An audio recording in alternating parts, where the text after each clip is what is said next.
Oke, welcome to my video and my channel.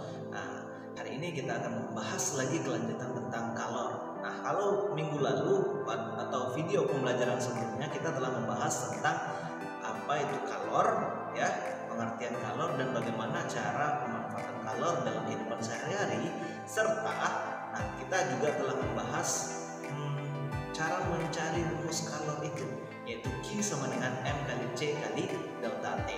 Nah, hari ini kita akan membahas tentang perpindahan kalor. Nah, apa saja sih perpindahan kalor itu?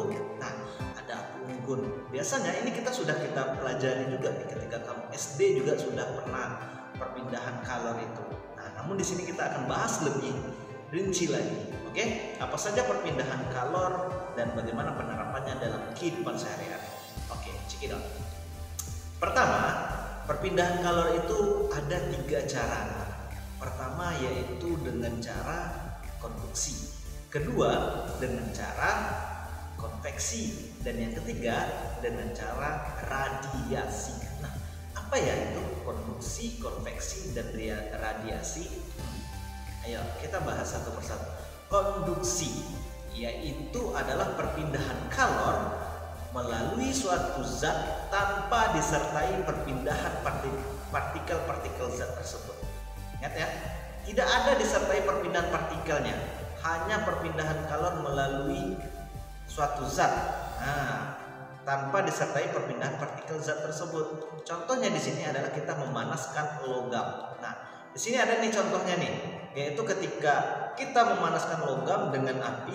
Nah, langsunglah terasa tuh dari api itu mengalir ke tangan kita, tapi api itu tidak langsung masuk ke tangan kita, hanya perang, ya. Nah, itulah disebut dengan konduksi. Nah, anak-anak semuanya, konduksi ini ada disebut juga dengan konduktor atau isolator. Apa itu konduktor? Apa itu isolator? Kalau penghantar kalor yang baik itu disebut konduktor. Nah, penghantar kalor yang baik itu disebut dengan konduktor. Nah, apa saja contohnya? Yaitu besi, baja, tembaga, seng, dan aluminium, atau disebut juga dengan jenis logam. Nah, dia dapat menghantarkan panas atau kalor dengan baik. Makanya misalnya di dalam kabel listrik, ya, di dalam kabel listrik itu pasti ada tembaga, ya. Dalam tembaga itu dia dapat menghantarkan panas, makanya ya dia dapat mengalirkan energi, ya, dari energi listrik ke energi cahaya. Nah, dia dapat menghantarkan panas atau kalor. Yang kedua yaitu penghantar kalor yang kurang baik atau sangat buruk, itu adalah disebut dengan isolator. Apa contohnya di sini? Ada kayu, kaca, wol, kertas, dan plastik. Nah, atau yang jenis bukan logam. Oke. Nah, kayu apakah dia bisa menghantarkan panas? Tidak, ya. Kaca apalagi, kertas tidak juga, plastik ya juga tidak akan bisa menghantarkan panas dengan baik. Nah, kita masuk jenis yang kedua tentang perpindahan kalor itu adalah konveksi. Apa itu? What the mean of konveksi? Konveksi itu adalah perpindahan kalor melalui zat disertai perpindahan partikel zat tersebut. Kalau tadi tanpa partikelnya, kalau sekarang disertai perpindahan partikelnya. Apa contohnya? Kalau konveksi ini terjadi karena adanya perbedaan massa jenis zat. Nah, konveksi juga terjadi di dalam zat cair dan gas, hanya zat cair dan gas saja. Nah, apa contohnya? Ketika kita memanaskan air, nah apa yang terjadi? Ya, zat perantaranya ikut juga nih berpindah, ya. Nah, zat perantaranya juga ikut berpindah. Itu ya salah satu contoh, ya, ketika kita memanaskan air, api itu akan memberikan panas ke dalam air, sehingga apa? Sehingga terjadilah konveksi. Apa contoh dalam kehidupan sehari-hari? Contoh dalam kehidupan sehari-hari adalah, nah, di gambar ini apa ya kira-kira? Itu adalah angin laut. Terjadinya angin laut itu terjadi pada siang hari. Angin itu berpindah dari lautan ke daratan, maka terjadilah angin laut yang sering terjadi itu pada siang hari. Nah, yang kedua apa? Yang kedua itu adalah angin darat. angin yang berpindah dari darat ke laut. Terjadinya biasanya pada malam hari ya anak semuanya. Nah, apalagi yang kedua contoh dari konduksi ini yaitu adalah sistem pendinginan mobil atau radiator. Yang ketiga adalah cerobong asap.